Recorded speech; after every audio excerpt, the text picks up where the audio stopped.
There's a river flowing beneath the Sahara Desert, but you'll never see it. It doesn't appear on maps, it doesn't flow on the surface, and every drop it carries is thousands of years old.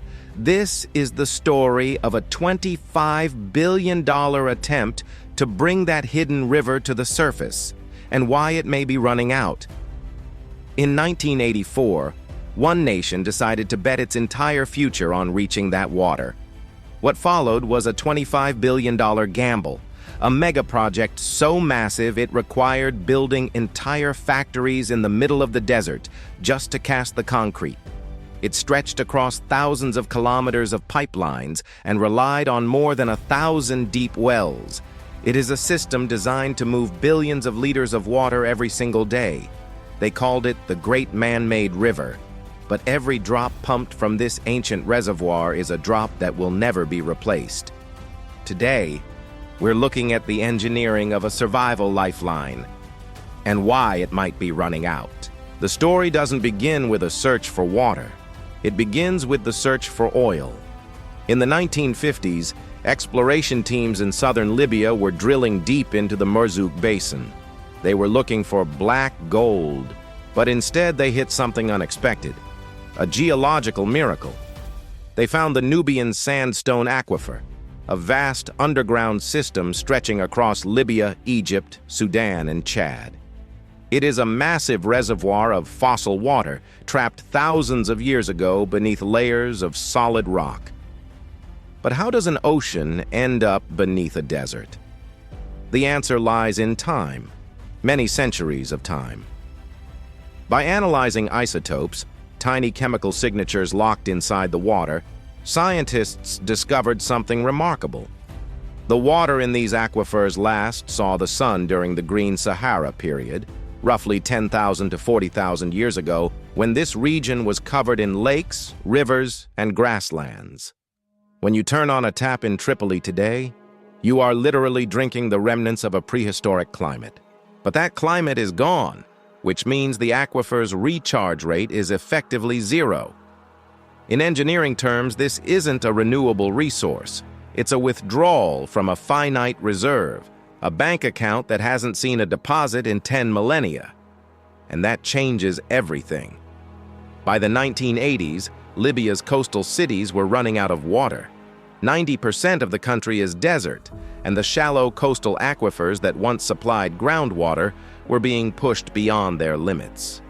As pumping increased, something dangerous began to happen. Salt water from the Mediterranean started creeping inland, seeping into freshwater reserves, poisoning the wells. Desalination plants existed, but at the time they were expensive, energy-intensive, and limited in scale. If Libya wanted to survive, it needed a new solution.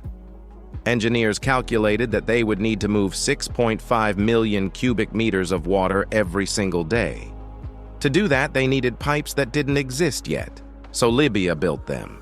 Two of the largest manufacturing facilities on Earth were constructed in the desert to produce pre-stressed concrete cylinder pipes, known as PCCP. Each pipe section is 7.5 meters long. Each one weighs around 80 tons. But the real innovation is hidden inside the structure. A high-tension steel wire is wrapped tightly around the concrete core under enormous stress. This process, known as pre-stressing, allows the pipe to withstand immense internal pressure. Without it, the force of billions of liters of water would tear the system apart. Because if even a single section fails, it isn't just a leak, it's an explosion. One rupture could shut down the water supply to an entire city, and the scale of the system makes that risk even harder to manage. With thousands of kilometers of buried pipeline, failures aren't always visible. Engineers often have to rely on pressure changes and indirect signals, because by the time water reaches the surface, the damage is already severe. Manufacturing the pipes was only half the challenge. Transporting them across the Sahara was something else entirely. Each 80-ton segment required specialized transport vehicles.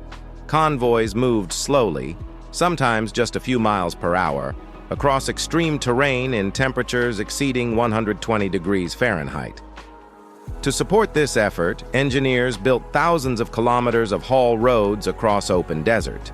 And once the pipes were in place, they were buried, not just for protection from conflict, but from the sun itself. Because if the water were exposed at the surface, the desert heat would evaporate it before it ever reached its destination. This is a river that flows entirely out of sight, a hidden river. And if you're finding this fascinating, this is exactly the kind of story we explore here. Engineering that reshapes entire nations, and the hidden consequences that come with it. If you want more deep dives like this, consider subscribing. But building a hidden river creates a vulnerability. When an entire nation depends on a single system, that system becomes a target. During the 2011 Civil War, parts of the infrastructure were seized and damaged. Well fields were captured, pumping stations were sabotaged, and in a desert nation, water is not optional. It is survival. There are no large-scale reserves, no easy alternatives. When the system stops, cities begin to feel it within days. Another challenge is that the aquifer itself doesn't belong to just one country. The Nubian sandstone aquifer is shared between Libya, Egypt, Sudan, and Chad. In 2013, these nations signed agreements to improve cooperation and data sharing. But managing fossil groundwater is uniquely difficult, because unlike a surface reservoir, you can't easily measure what remains underground.